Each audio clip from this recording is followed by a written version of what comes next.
Hello, I'm Rekshri and welcome to another episode on Ray Report. Thanks for the support you've given this channel. I truly appreciate it. Now, in today's episode, I just want to ask this. What is America's gender identity? It's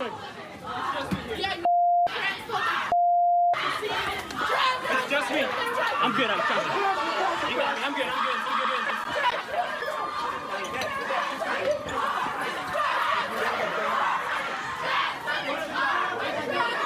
I'm coming. I'm good. I'm good. Trust me. I'm good. Go ahead.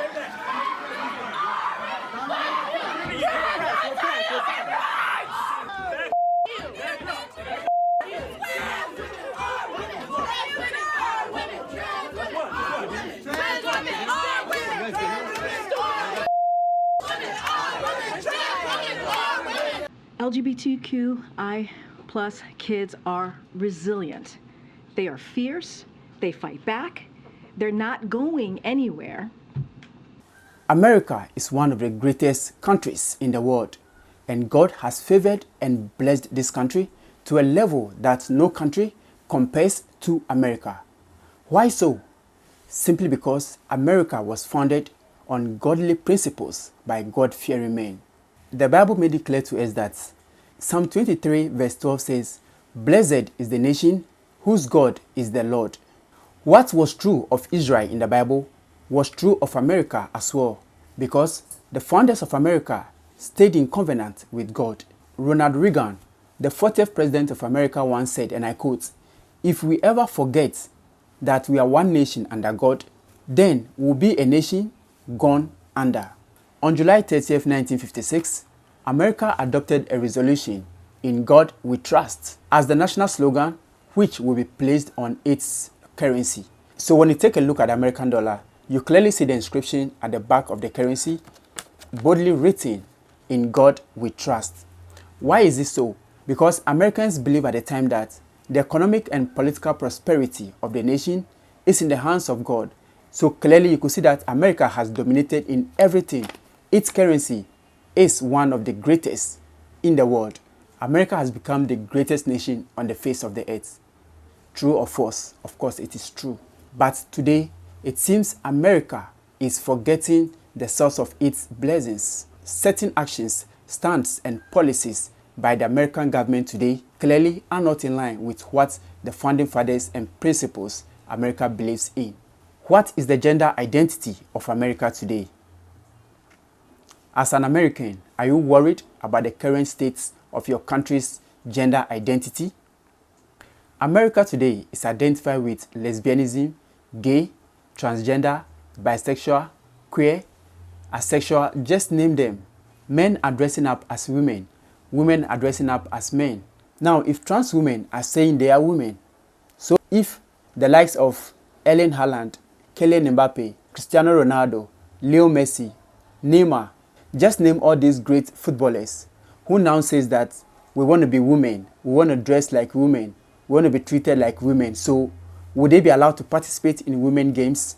So if these names are playing women's soccer, are they not going to be scoring 1 million goals, 2 million goals in a season?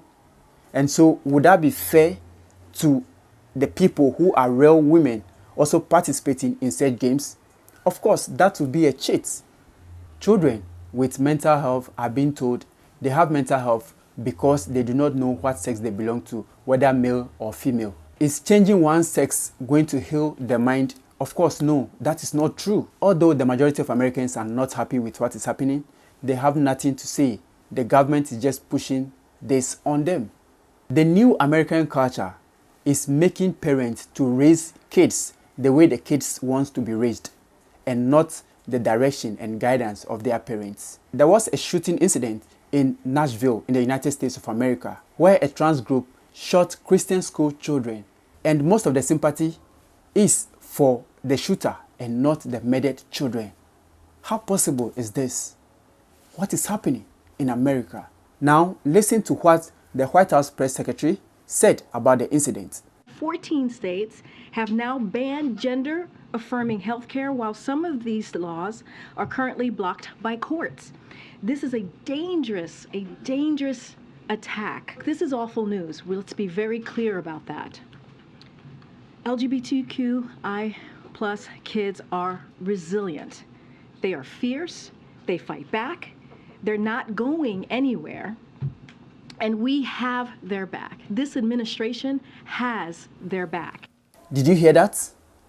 Where is the world heading to?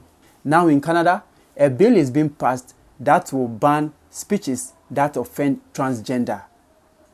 How possible is this? The drag communities are done waiting for this government to take real action in effective ways, and so is the Ontario NDP. The proposed legislation does two things, and I will go through them. Firstly, it enables the Attorney General to create a 2S lgbtqia+ community safety zone to prohibit within 100 meters of the property any homophobic, transphobic act of intimidation, threat, offensive threats, offensive remarks, protest, disturbance, and distribution of hate propaganda within the meaning of the criminal code. It also comes with it a penalty of $25,000 if prosecuted successfully. That's very interesting, isn't it? Of course it is. We are in the end time. Here is American minister making some interesting analysis and comments on the gender rights of Americans. Now, so far, I haven't heard about any laws that the government is going to make to forbid us from trying to convert swindlers, or trying to convert slanderers, or trying to convert drunkards, or thieves. There are no laws made to protect those people, but they make laws to protect two of these categories, the effeminate and the homosexuals. Why is the government doing that? Why has the government selected sins to protect? Why is that happening? Because the government is under the sway of Satan himself. And the damage done by these sins is massive, substantial, and seminal, because it destroys human identity, destroys marriage, and destroys the family, and destroys children, and destroys the society. I just pray that all those who are frontlining this LGBTQ+ agenda will renew their dependency on God, and the world will be a better place for all of us to live and stay peacefully and love one another. I'm Rex Ray, and this is Ray Report. Thanks for watching. See you in the next episode. Peace out.